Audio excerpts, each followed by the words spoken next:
Dear Esther, I have lost track of how long I have been here and how many visits I have made overall. Certainly the landmarks are now so familiar to me that I have to remind myself to actually see the forms and shapes in front of me. I could stumble blind across these rocks, the edges of these precipices, without fear of missing my step and plummeting down to sea. Besides, I have always considered that if one is to fall, it is critical to keep one's eyes firmly open.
Those islands in the distance, I am sure, are nothing more than relics of another time, sleeping giants, somnambulist gods laid down for a final dreaming. I wash the sand from my lips and grip my wrist ever more tightly. My shaking arms will not support my fading diaries.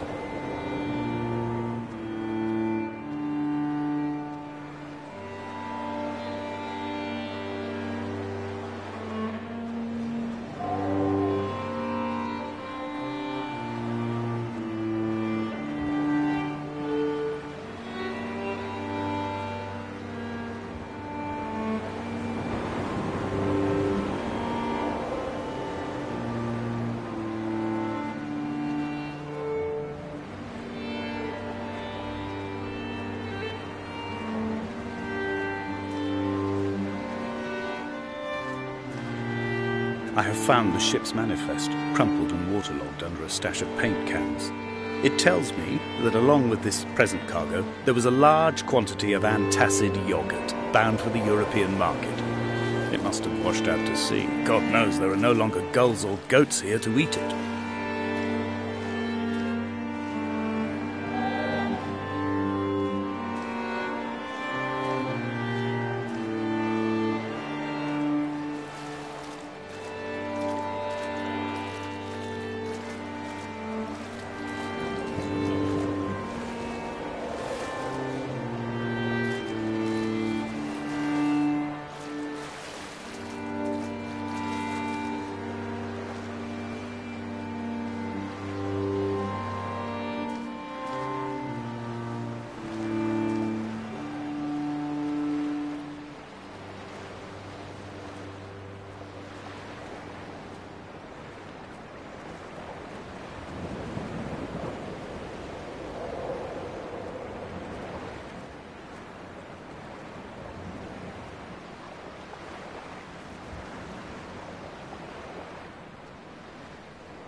reading Donnelly by the weak afternoon sunlight.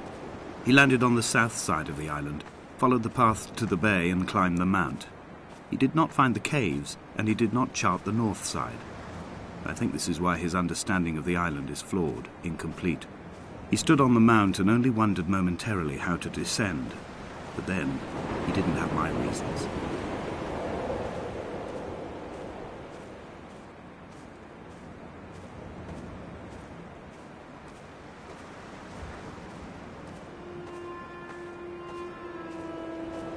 When someone had died or was dying, or was so ill they gave up what little hope they could sacrifice, they cut parallel lines into the cliff, exposing the white chalk beneath. You could see them from the mainland or the fishing boat, and know to send aid or impose a cordon of protection, and wait a generation until whatever pestilence stalked the cliff paths died along with its hosts. My lines are just for this: to keep any would-be rescuers at bay. The infection is not simply of the flesh.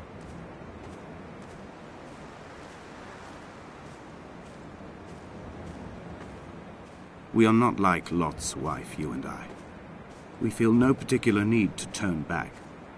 There's nothing to be seen if we did. No tired old man parting the cliffs with his arms. No gifts or Bibles laid out on the sand for the taking. No tides turning or the shrieking gulls overhead. The bones of the hermit are no longer laid out for the taking. I have stolen them away to the guts of this island, where the passages all run to black, and where we can light each other's faces by their strange luminescence.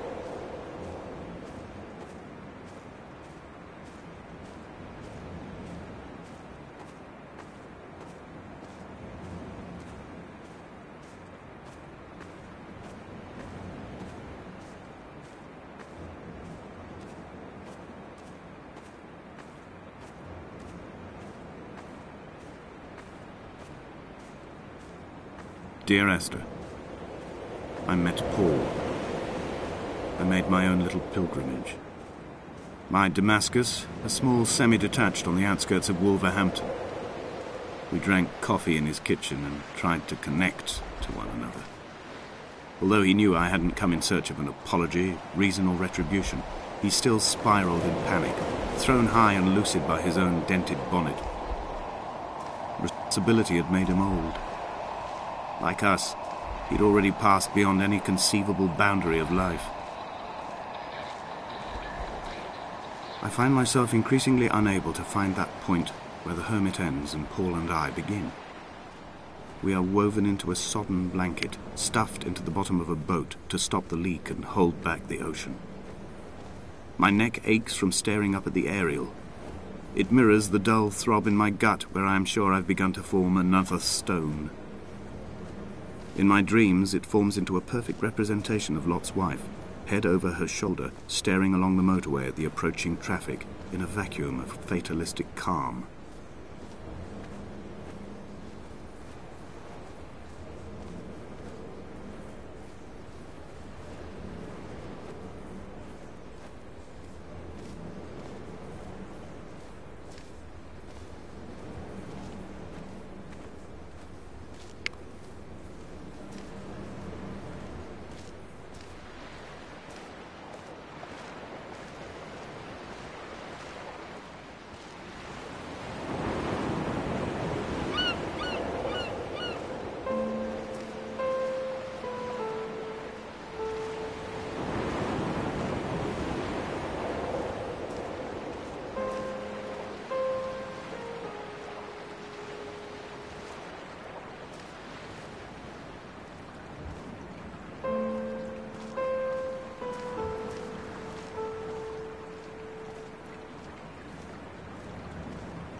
The vegetation here has fossilized from the roots up.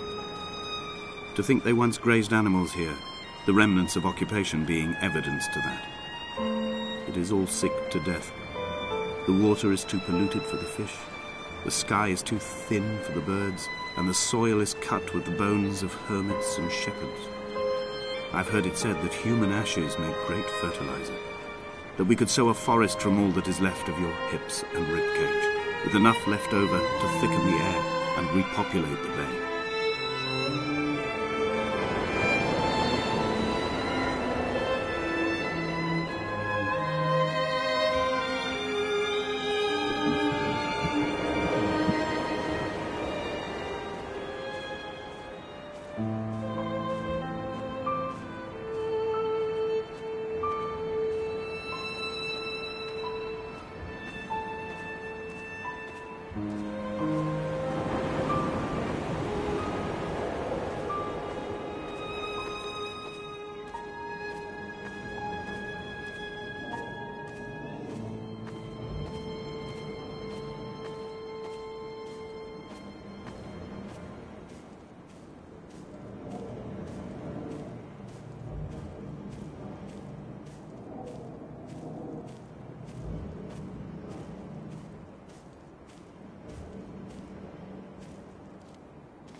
Dear Esther, I have now driven the stretch of the M5 between Exeter and Bristol over 21 times.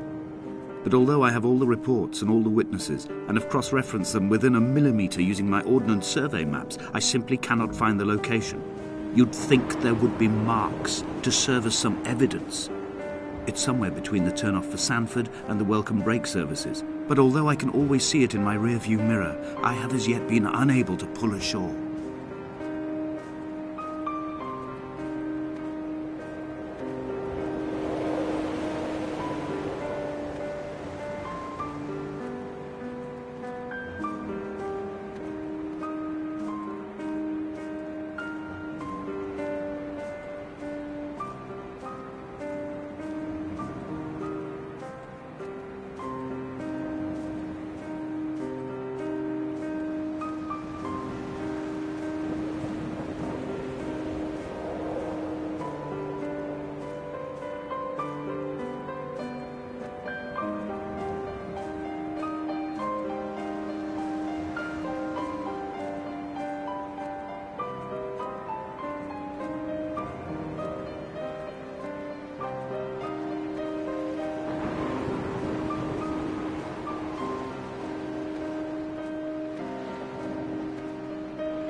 There must be a hole in the bottom of the boat. How else could new hermits have arrived?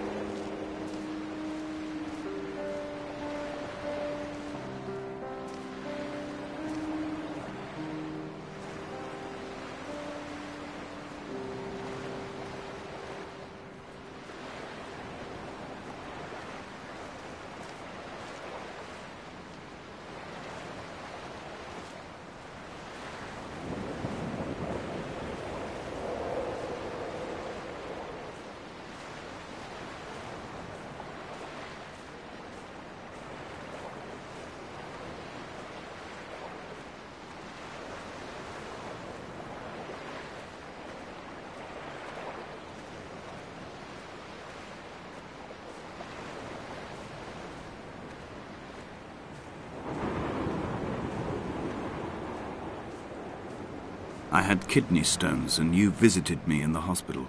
After the operation, when I was still half submerged in anesthetic. Your outline and your speech both blurred.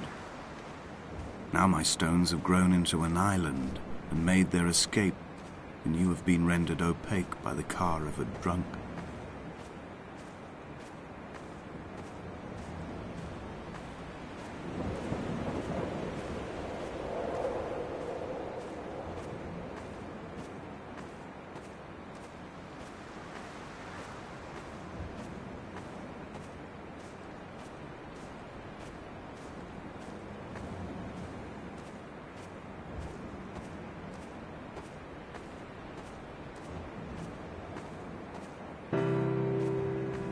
I've begun to climb, away from the sea and towards the center.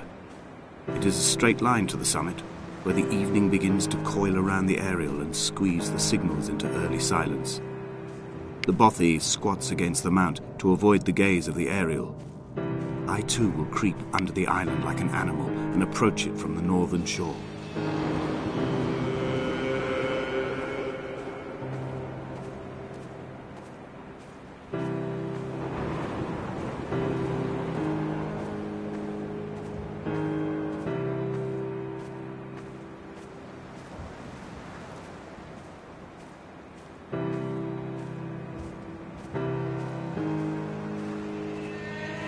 The bothy was constructed originally in the early 1700s. By then, shepherding had formalized into a career. The first habitual shepherd was a man called Jakobsen, from a lineage of migratory Scandinavians. He was not considered a man of breeding by the mainlanders. He came here every summer whilst building the bothy, hoping eventually that becoming a man of property would secure him a wife and a lineage. Donnelly records that it did not work. He caught some disease from his malcontented goats and died 2 years after completing it. There was no one to carve white lines into the cliff for him either. Inventory. A trestle table we spread wallpaper on in our first home. A folding chair. I laughed at you for bringing camping in the lakes. I was uncomfortable later and you laughed then. This diary, the bed with the broken springs. Once asleep you have to remember not to dream. A change of clothes. Donnelly's book, stolen from Edinburgh Library on the way here. I will burn them all on the last morning and make an aerial of my own.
He left his body to the medical school and was duly opened out for a crowd of students 21 days after his passing. The report is included in my edition of his book. The syphilis had torn through his guts like a drunk driver, scrambling his organs like eggs on a plate. But enough definition remained for a cursory examination, and, as I suspected, they found clear evidence of kidney stones. He's likely to have spent the last years of his life in considerable pain. Perhaps this is the root of his laudanum habit. Although its use makes him an unreliable witness, I find myself increasingly drawn into his orbit. They found Jakobsen in early spring. The thaw had only just come. Even though he'd been dead nearly 7 months, his body had been frozen right down to the nerves and had not even begun to decompose. He'd struggled halfway down the cliff path, perhaps looking for some lost goat, or perhaps in a delirium, and expired, curled into a claw right under the winter moon. Even the animals shunned his corpse. The mainlanders thought to bring it home unlucky. Donnelly claims they dragged it to the caves to thaw out and rot, but he is proving an unreliable witness.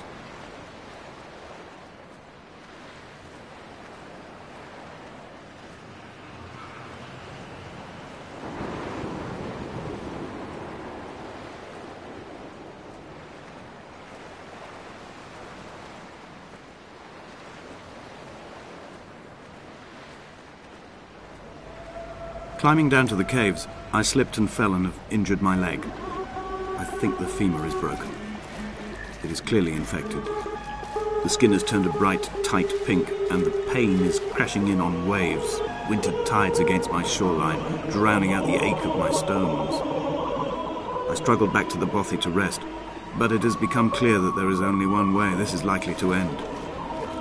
The medical supplies I looted from the trawler have suddenly found their purpose. They will keep me lucid for my final ascent.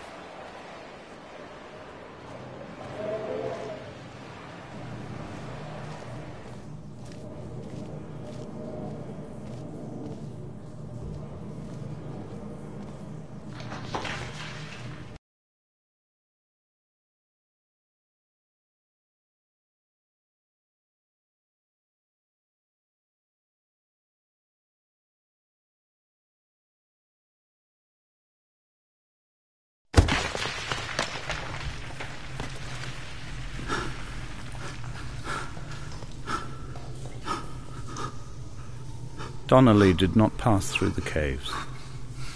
From here on in, his guidance, unreliable as it is, has gone from me. I understand now that it is between the two of us and whatever correspondence could be drawn from the wet rocks.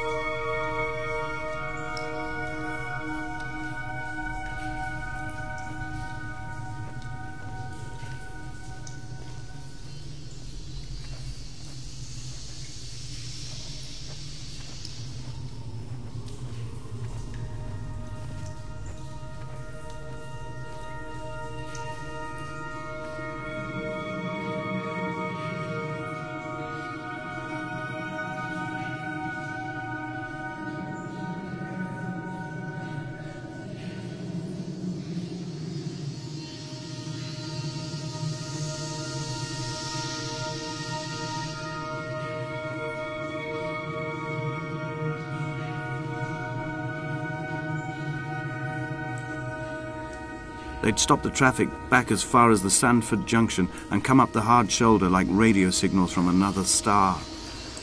It took 21 minutes for them to arrive. I watched Paul time it to the second on his watch.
I am traveling through my own body, following the line of infection from the shattered femur towards the heart.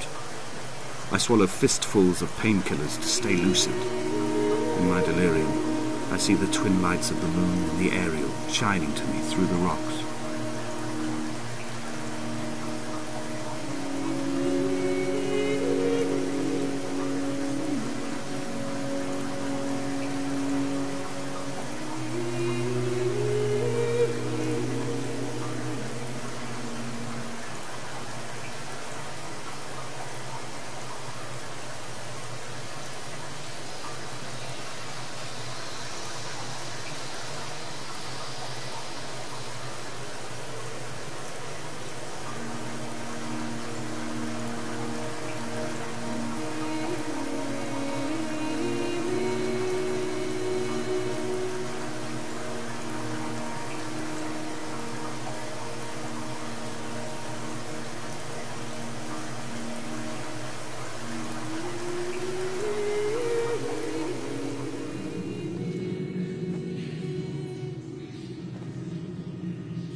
This cannot be the shaft they threw the goats into.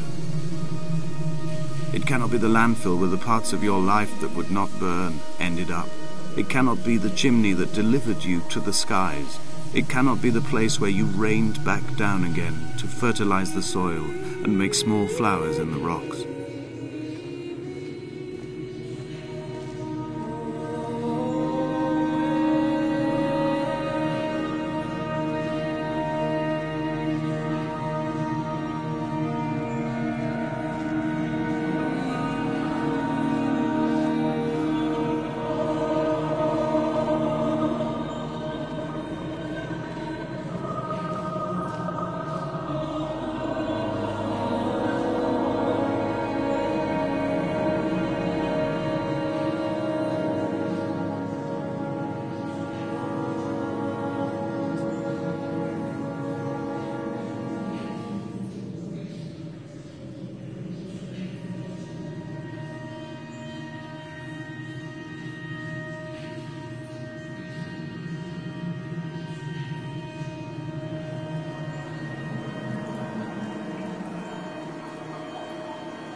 The moon over the Sanford Junction, headlights in your retinas.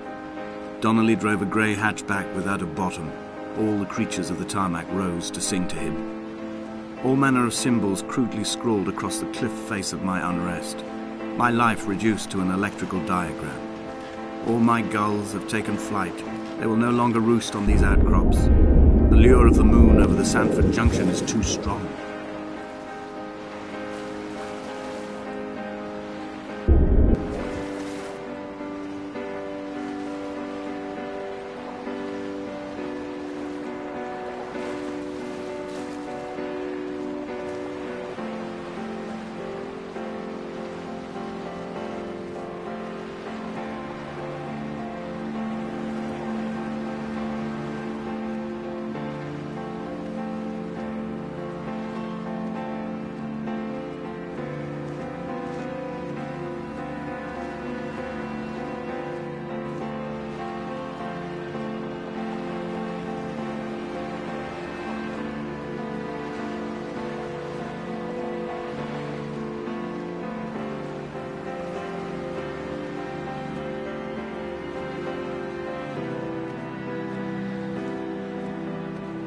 Fire and soil, I chose fire.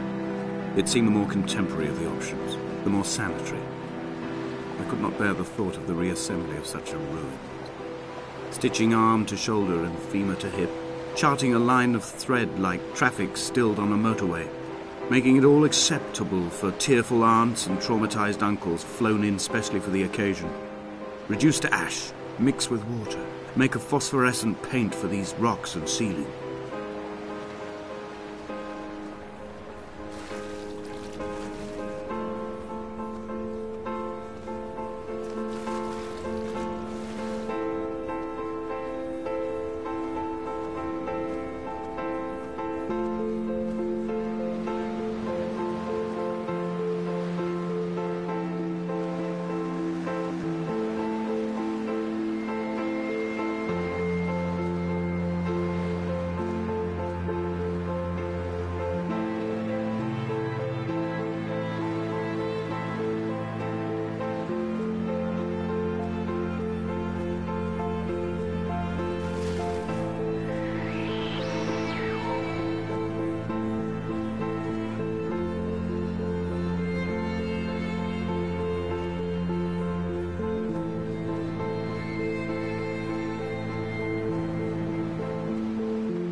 There were chemical stains on the tarmac, the leak of air conditioning, brake fluid and petrol. He kept sniffing at his fingers as he sat by the roadside, waiting as if he couldn't quite understand or recognize their smell. He said he'd been travelling back from a sales conference in Exeter. He'd stopped for farewell drinks earlier, but had kept a careful eye on his intake. You could hear the sirens above the idling traffic.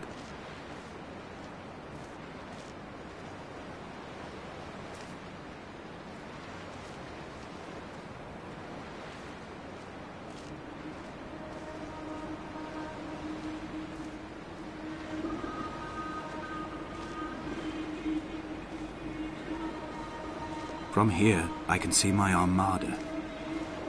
I collected all the letters I'd ever meant to send to you, if I'd have ever made it to the mainland, but had instead collected at the bottom of my rucksack, and I spread them out along the lost beach. Then I took each and every one, and I folded them into boats. I folded you into the creases, and then, as the sun was setting, I set the fleet to sail. Shattered into 21 pieces, I consigned you to the Atlantic, and I sat here until I'd watched all of you sink.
A sound of torn metal, teeth running over the edge of the rocks, a moon that casts a signal. As I lay pinned beside you, the ticking of the cooling engine, and the calling from a great height, all my mind as a bypass.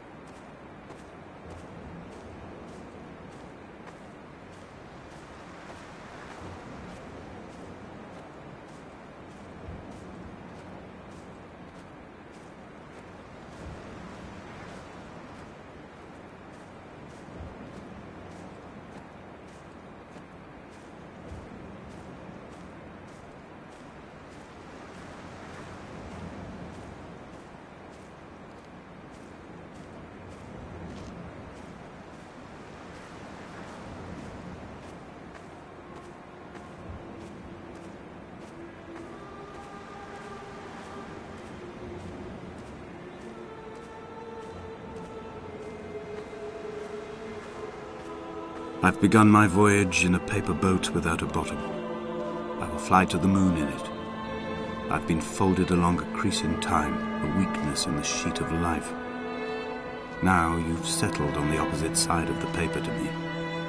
I can see your traces in the ink that soaks through the fibre, the pulped vegetation. When we become waterlogged and the cage disintegrates, we will intermingle.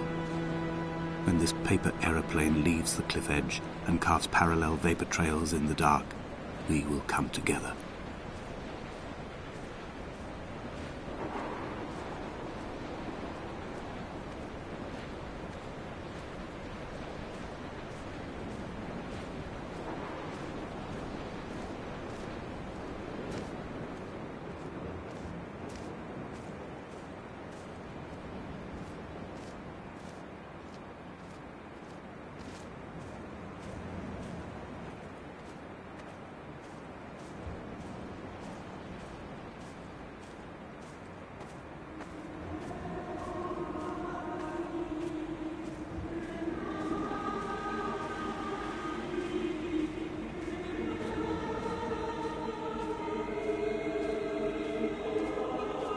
If only Donnelly had experienced this, he would have realized he was his own shoreline, as am I. Just as I am becoming this island, so he became his syphilis, retreating into the burning synapses, the stones, the infection.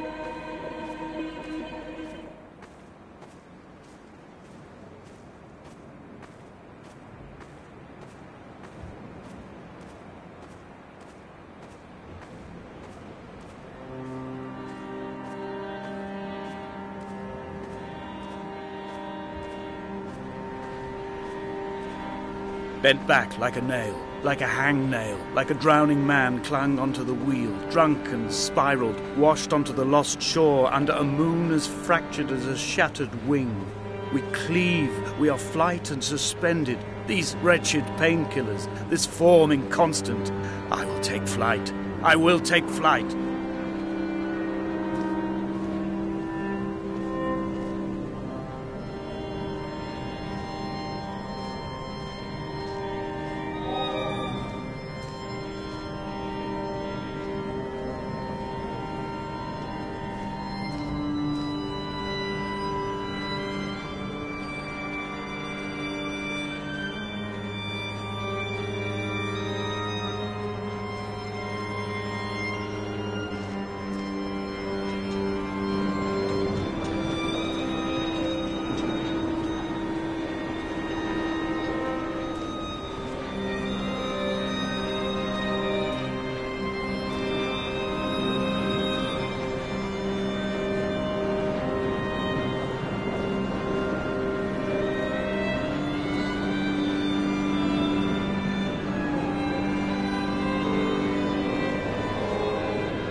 A gull perched on a spent bonnet, sideways, whilst the sirens fell through the middle distance and the metal moaned in grief about us.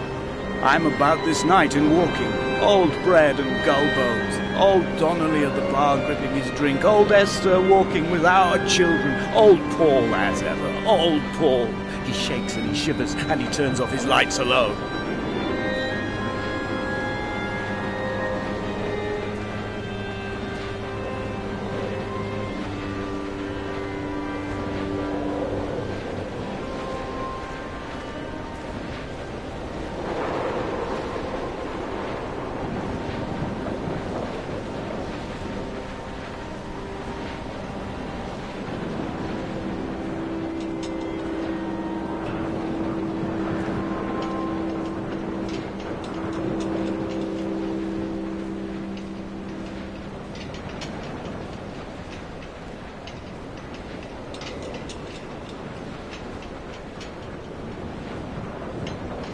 I am the Ariel.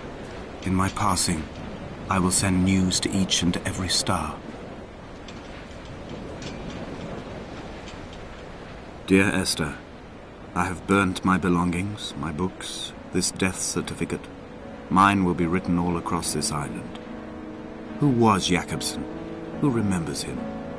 Donnelly has written of him, but who was Donnelly? Who remembers him?